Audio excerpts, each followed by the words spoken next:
तो है गाइस, आज हम करेंगे प्रोजेक्ट मैनेजमेंट की यूनिट 5 और ये लास्ट यूनिट है।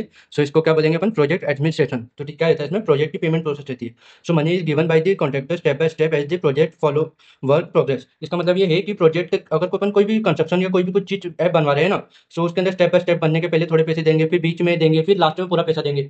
तो इस हिसाब से ये वर्क होता है, ठीक है ना। सो इसका एग्जांपल बताता हूँ। अगर अपन एक बिल्डिंग बना रहे हैं ना, सो पहले पेमेंट अपन 20% दे देंगे जब वो काम चालू हो जाएगा, ठीक है ना। फिर उसके बाद उसको 40% देंगे जब आधा वर्क हो जाएगा, ठीक है, वॉल जैसे कि वॉल आ जाएंगे ना। और फिर पूरा पेमेंट कब देंगे, जब पूरा घर बन जाएगा या कंस्ट्रक्शन हो जाएगा पूरा, है ना, जब। सो इसके एडवांटेज क्या हो जाएंगे, construction allows has money to continue work. इसका मतलब ये है कि अपना कंट्रक्टर जो है ना, जो बना रहा है, उसके पास ना मनी पैसा रहता है कि कंटिन्यू कर सके वर्क टाइम टू टाइम, है ना, एकदम से उड़ा नहीं देता हूँ पूरे पैसे ना।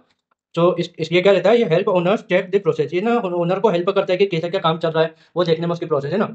Reduce financial risk for both, दोनों के अंदर फाइनेंशियल रिस्क हटा देता है, कॉन्ट्रैक्टर के और ओनर के भी, दोनों के रिस्क हटा देता है ना, फाइनेंशियली। इसका डिसएडवांटेज क्या हो सकते हैं कि if the process is slow payment get delay, अगर कोई भी, अगर मान के चलो बनाने वाला जो भी कंट्रक्टर है वो उसका काम स्लो करता है, तो पेमेंट भी डिले हो सकती है उसकी, कि भाई अपन तो वर्क को बराबर नहीं कर रहा तो देखो पैसे कैसे भी दे सकते हैं हम, तो इस हिसाब से अपना वो हो सकता है, इसका डिसएडवांटेज, है ना।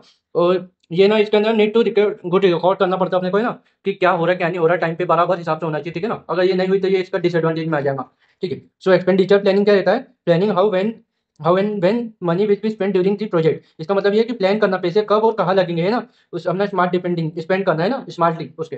इसका एग्जांपल क्या हो जाएगा, जैसे कि कोई भी 6 महीने का प्रोजेक्ट है अपने पास, है ना, तो अपन पहले मंथ उसके अंदर 50,000 रुपये लगाएंगे मटीरियल के अंदर। फिर दूसरे महीने उसके लोगों अपना लेबर जो लगेंगे ना अपने को काम करने वाले, उनके अंदर 60,000 रुपये। और इस हिसाब से आगे चल के 5-6 महीने है ना उनके, वो करना, तो इसको बोलेंगे अपन एक्सपेंडिचर प्लानिंग, ठीक है, इस हिसाब से प्लान होगा। इसके एडवांटेज क्या हो जाएंगे, हेल्पिंग कंट्रोलिंग कॉस्ट है, कॉस्ट कंट्रोल के अंदर। फिर ये अपना कोई भी मनी वेस्ट ना हो कहीं भी, है ना। और ये वर्कर को क्या बराबर काम हो जाए, अपना काम एक अपना टाइम डिसाइडेड पे, है ना। फिर इसके डिसएडवांटेज क्या हो गए, if planning gone wrong project and stop, अगर प्लानिंग गलत हो गई ना अपनी, तो प्रोजेक्ट स्टॉप भी हो सकता है ना। और रेगुलर अपडेट होना चाहिए इसको, ठीक है, अगर रेगुलर अपडेट नहीं हुआ तो इसके डिसएडवांटेज हो जाएंगे ना ये, है ना। So project scheduling and network planning क्या रहता है, ये शेड्यूलिंग आपको पहले बता रहा हूँ, प्रोजेक्ट शेड्यूलिंग क्या रहता है। Scheduling means planning what work will be done when, जैसे कि अपने को शेड्यूल करना कि प्रोजेक्ट कौन सा प्रोजेक्ट और कब खत्म होगा, ये शेड्यूल करना, है ना। और नेटवर्क प्लानिंग क्या रहता है, अपना source which task depend on which task, जैसे कि कौन सा काम किस चीज पे डिपेंड है ना, इसको बोलेंगे नेटवर्क प्लानिंग, ठीक है, कौन सा काम किस चीज पे डिपेंड है ना। और एक्सप्लेन कर एग्जांपल बताते हैं उसको एक्सप्लेन करने के लिए, can't build a wall before build the foundation, जैसे कि कोई भी एक बेस बनाने के बाद ही कोई भी अपन दीवार लगा सकते हैं ना, कोई भी दीवार बेस के बाद ही बनेगी, ठीक है। तो इस हिसाब से ये रहता है ना, देख सकते हो आप। इस हिसाब से ये वॉल वॉल लगती है ना।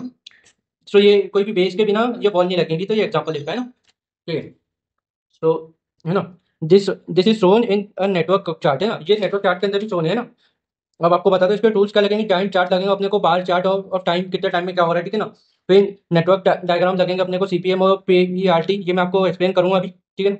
इसका एडवांटेज क्या हो गए, इजी टू ट्रैक वर्क, ये वर्क को ट्रैक करने में काम में आता है, ठीक है ना, इजी इजी रहता है इसका, है ना। और फिर हेल्प्स कंप्लीट प्रोजेक्ट टाइम, ये प्रोजेक्ट को टाइम के अंदर कंप्लीट करने का वो करता है, हेल्प करता है, ठीक है। इसका डिसएडवांटेज क्या हो गए, become hard for very big project, ये हार्ड रहता है बड़े प्रोजेक्ट्स उनके लिए, है ना। और नीड स्किल पर्सन, इसके अंदर स्किल वाला आदमी चाहिए, इसके बिना नहीं हो सकता ये, है ना, इसका डिसएडवांटेज हो गया। अभी मैंने आपको बताया ना सीपीएम, उसके अंदर अपना डायग्राम के अंदर नेटवर्क डायग्राम, तो ये क्या रहता है, critical path method. So it is a method to find the longest chain of important actions, ठीक है। ये ना एक प्रोसेस है जहाँ पर ना अपन बड़ी चेन की मदद से इंपॉर्टेंट चीज उनको देखते हैं ना, एक्टिविटीज उनको। This chain can decide the minimum need of the project to finish, ठीक है, कम से कम चीज बताता है जो अपने को प्रोजेक्ट फिनिश करने के अंदर लगती है, ठीक है। इसका एग्जाम्पल बताता हूँ, in a house, house construction foundation, जैसे कि बेस, फिर वॉल, ठीक है, फिर वॉल आ गई, फिर उसका रूफ, ऊपर की चीज है ना, ऊपर का रूफ, और फिर पेंटिंग, तो यहाँ ये सब रहता है, ठीक है ना। तो इसको बोलेंगे अपन क्रिटिकल पाथ मेथड, ठीक है, क्रिटिकल पाथ मेथड ये रहता है, ठीक है। ये जो मैंने आपको बताया एग्जांपल के तौर पे, this this this full path is critical method, critical path है ना, इसको बोलेंगे। एडवांटेज क्या होगा इसके, help find which work is most important, ये फाइंड करने में हेल्प करता है अपने को कि कौन सा पार्ट मोस्ट इंपॉर्टेंट है ना। और हेल्प मैनेज बेटर टाइम, ये बेटर टाइम अपने को टाइम कम से कम लगे, है ना, कम से कम लगे, उसके लिए ये हेल्प करता है अपने को। इसके डिसएडवांटेज क्या हो जाएंगे, not suitable for with the changing times, है ना, ये सुटेबल नहीं, अगर अपन कोई प्रोजेक्ट के अंदर चेंज कर रहे हैं तो उसके लिए सुटेबल नहीं रहता है ना। On focus on the time not cost, ये टाइम के अंदर फोकस करता है, पैसे कम ज्यादा भी हो सकते हैं इसके अंदर, ठीक है ना। तो इसका डिसएडवांटेज ये होगा। अब आपको बताता हूँ मैं, schedule of payment and physical progress, ये क्या रहता है, payment are made only when actual work is done, payment क्या है जब भी देते हैं ना अपन कि भाई अपना काम हो गया, जब भी उसको पैसे देंगे, उसके बिना थोड़ा ना पैसे दे सकते हैं ना। तो इसका एग्जांपल बताता हूँ, 30% payment after the building is made, ठीक है। और जब, जैसे कि मैं बताता हूँ आपको एक मेरे से, है ना, जैसे कि कोई भी बिल्डिंग बना रहा अपन, है ना, ये बिल्डिंग बनी है, ठीक है ना, तो इसका काम स्टार्टिंग के अंदर अपन ये इतना हुआ है तो अपन उसको 30% देंगे, ठीक है। यहाँ पर आ जाएंगे तो अपन उसको 70% देंगे और पूरा हो जाएगा काम जब उसको 100% देंगे। तो इस हिसाब से schedule schedule of payment and physical progress होती है, ठीक है।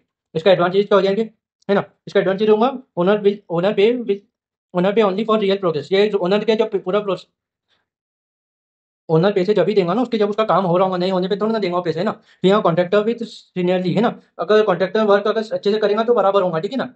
ये इसका एडवांटेज हो जाएगा।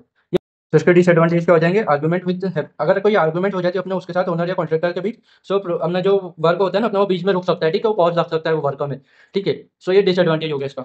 अब इसका सिक्स करते हैं, टाइम कॉस्ट ट्रेड ऑफ। ये क्या रहता है, if you want to finish the project faster you may have to spend more money. अगर आपको कोई भी प्रोजेक्ट है, जैसे कि अपना कोई काम चल रहा है उसको जल्दी कराना है, जैसे कि कोई भी बिल्डिंग बन रही है ना, तो उसको अपने को जल्दी कराना है, तो अपने को ज़्यादा वर्कर लगेंगे, ठीक है, लेबर, तो वो पैसे बढ़ेंगे लेबर के, अपन काम जल्दी होगा, ठीक है। If you if you want to spend less money the project may take more time. और अपने को अगर कम लेबर रखने तो अपने पैसे बचेंगे पर टाइम ज़्यादा लगेगा ना, टाइम बढ़ेगा यहाँ पर, ठीक है। एग्जाम्पल जैसे कि इसका बताता हूँ, hiring extra worker for most cost. देखो मैंने आपको जैसे बताया ना कि कॉस्ट, अगर अपन वर्कर बढ़ाते हैं तो पैसा बढ़ेगा अपना, और वर्कर कम करते हैं अपन तो अपना टाइम बढ़ेगा, है ना, तो टाइम बढ़ जाएगा, ठीक है। उसका एडवांटेज क्या होगा, गिव फ्लेक्सिबिलिटी। ये अपने पास टाइम, अपने चूज देती है कि अपने को टाइम इंपॉर्टेंट है कि चॉइस, अपना पैसा ज़्यादा काम का, ठीक है ना, ठीक है। और मिड लाइट डेडलाइन, ठीक है, इसके अंदर ज़्यादा वो नहीं रहता इसके अंदर, ठीक है ना। इसके अंदर डेडलाइन रहती है, अगर अपन को डेडलाइन से जल्दी करना है तो अपने को लगता है, ठीक है ना। डिसएडवांटेज क्या होगा, made more cost if not plan, ठीक है, अगर ज़्यादा कॉस्ट लग सकते हैं अगर प्लान नहीं रहे कि अपने को कितना क्या चाहिए ना। और रिस्क ऑफ लो क्वालिटी, अगर अपन जल्दी काम कराने का सोच है ना, अगर अपन जल्दी काम कराने का सोच है, ठीक है, सो अपने को अपना क्वालिटी वैसी नहीं मिलेगी जो अपना धीरे काम में मिलती है ना। सो ये इसका डिसएडवांटेज होगा। अब मैं आपको बोला था कि आपको अपना PRT भी सिखाऊंगा, तो इसका क्या मतलब रहता है, project evaluation and review technique. क्या रहता है ये, used when project work times are not fixed even if it gives out time estimated using three types of, ठीक है। इसका मतलब ये है कि अगर प्रोजेक्ट कोई फिक्स नहीं रहता है ना, तो अपन इसको कैसे फिक्स कर सकते हैं ना, एस्टिमेट की इसकी तीन टाइप्स रहते हैं, ठीक है।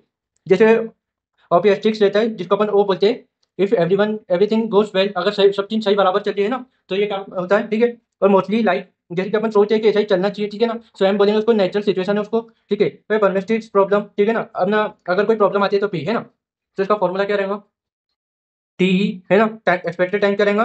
सो ये ओ रहेगा अपना ये, ठीक है, ऑप्टिमाइज, है ना, सब चीज बराबर चलती है तो उसका ओ, ठीक है। और इसका 4M करेंगे, मोस्ट लाइकली जैसा अपन सोच रहे थे वैसा नॉर्मल सिचुएशन है ना, तो 4M बोलेंगे, और पी रहेगा कोई प्रॉब्लम आएंगी तो वो, और नीचे 6 से अपन डिवाइड कर देंगे ना, तो उसका एक्सपेक्टेड टाइम आ जाएगा जो कि अपन डिवाइड करेंगे, ठीक है ना। सो इस हिसाब से इसका एडवांटेज क्या होगा, worker well for research and uncertain project, ठीक है। इसके अंदर ना अपन बराबर वर्क करेंगे, क्या अपने को प्रोजेक्ट के अंदर कैसा रिसर्च करके कैसा बनाना है, तो ये इसका एडवांटेज होगा, ठीक है। ये अपने को हेल्प करेंगे उसके अंदर। गिव बेटर टाइम अपना एक्सपेक्टमेंट एस्टिमेट, ठीक है। इसका मतलब ये रहता है कि अपने को ना बेटर टाइम देता है, ठीक है, एस्टिमेटेड रहता है, ठीक है। एडवांटेज क्या होगा इसके, टेक्स मोर टाइम एंड अपना कैलकुलेशन, ठीक है, ये ज़्यादा टाइम देता है और कैलकुलेट करना है ना। और कॉम्प्लेक्स फॉर न्यू लर्नर, अगर नए लोगों के लिए लर्न करना है कॉम्प्लेक्स रहता है, ठीक है। Cost as function of time, ठीक है, when when time change cost also change, अगर टाइम चेंज हो जाती है तो कॉस्ट भी चेंज हो जाती है। If we finish faster direct cost increases more labour machine, है ना। जैसे कि अगर अपन कोई भी काम जल्दी कराने का सोच रहे हैं तो कॉस्ट डायरेक्ट इंक्रीज होंगी, जैसे कि लेबर बढ़ेंगे और मशीन का होगा चार्ज, है ना। If if we take more time indirect cost increases rent electricity, और अगर अपन ज़्यादा टाइम भी लगाते हैं इसके अंदर, है ना, तो टाइम अपना और कॉस्ट बढ़ सकता है, जैसे कि रेंट है ना, लेबर उनका, और इलेक्ट्रिसिटी बिल, है ना, तो ये बढ़ सकता है, ठीक है। और इसका गोल क्या रहता है, फाइंड करना बैलेंस, ठीक है, बैलेंस टाइम और कॉस्ट के बीच में बैलेंस करता है ना, जैसे अपना प्रोजेक्ट कंप्लीट होने तक के मिनिमम प्रोजेक्ट कॉस्ट लगे, है ना। तो इसका गोल रहता है कि ये ना बैलेंस करता है टाइम और कॉस्ट को, कि अपने को मिनिमम कॉस्ट लगी कंप्लीट करने के लिए, है ना, ठीक है। अब 9 बता रहा हूँ आपको इसका, determination of least cost duration, ठीक है। इसका मतलब क्या रहता है, find out the shortest term in which the project can be completed with the least total cost. इसका मतलब ये है कि अपना ऐसी चीज ढूंढना है जिससे ना अपना प्रोजेक्ट को ना कम से कम टाइम के अंदर कंप्लीट, और अपना कम से कम मनी के अंदर वो भी, ठीक है ना। तो इसको बोलेंगे, इसके स्टेप्स करेंगे, आइडेंटिफाई अपने क्रिटिकल पाथ आइडेंटिफाई करना, जो मैंने आपको समझाया भी, ठीक है। Try to reduce time of task with the least cost increase, ठीक है, ये काम को कम करते, ठीक है ना, काम को कम करते टाइम के साथ, है ना, विद द कॉस्ट, है ना, ठीक है। और इसके अंदर क्या आ जाएगा, stop when total cost start increasing again, ये स्टॉप हो जाता है जब अपना टोटल कॉस्ट है ना इंक्रीज करने लगती है, ठीक है। अब यहाँ 10th करेंगे इसका, पोस्ट प्रोजेक्ट इवैल्यूएशन। ये क्या रहता है, check check how the project perform after it's complete, ये देखता है कि प्रोजेक्ट कैसा चल रहा है इसका बनने के बाद, ठीक है। सो क्या चेक होता है, ठीक है ना। So what what is project का क्या टाइम लगा और कितना बजट में हुआ, उसकी क्वालिटी कैसी, तो ये चेक करता है, ठीक है। इसके एडवांटेज क्या हो गए, इंप्रूव, ये फ्यूचर को इंप्रूव करता है, ठीक है ना।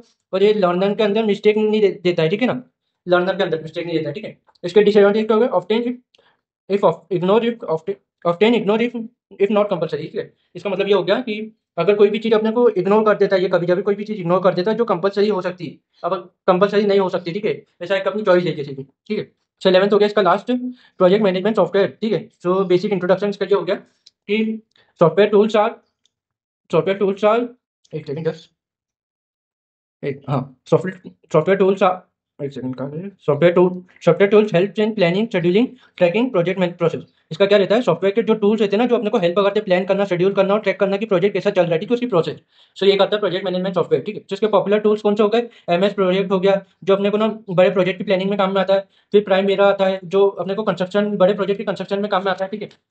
अब यहाँ आ गया अपना ट्रेला आसना, क्या रहता है ये easy tool for task management, task manage के काम में आता है, ठीक है। फिर जीरा आ गया जो सॉफ्टवेयर जो आईओटी बेस्ड और सॉफ्टवेयर में यूज होते हैं उनके लिए रहता है प्रोजेक्ट में ना, प्रोजेक्ट वहाँ जीरा के अंदर वर्क करते हैं। फिर क्लिकअप क्या रहता है, all in one project management, ये सब क्लिकअप के अंदर ऐसा है कि ये सब चीज़ मैनेज होती है, ठीक है ना। इसके बेनिफिट क्या है, मेक प्लानिंग एंड ईजी, ये प्लानिंग को ईजी करता है। फिर टाइम सेव करता है। फिर इंप्रूव टीम वर्क, ये टीम वर्क को भी इंप्रूव करता है, ठीक है। तो यहाँ अपना यूनिट 4 हो गया है, यूनिट 5 कंप्लीट हो गया है प्रोजेक्ट मैनेजमेंट का। यहाँ प्रोजेक्ट मैनेजमेंट खत्म हो गया है। तो इसकी आप लास्ट में देख सकते हो इसकी प्लेलिस्ट, अगर कोई चैप्टर छूट गया हो तो मैंने सारे 1 to 5 चैप्टर समझा दिए। तो इसके नोट्स आपको मेरे टेलीग्राम पे मिल जाएंगे, उसकी लिंक डिस्क्रिप्शन में। और वीडियो अच्छी लगी तो लाइक शेयर सब्सक्राइब करना मत भूलना।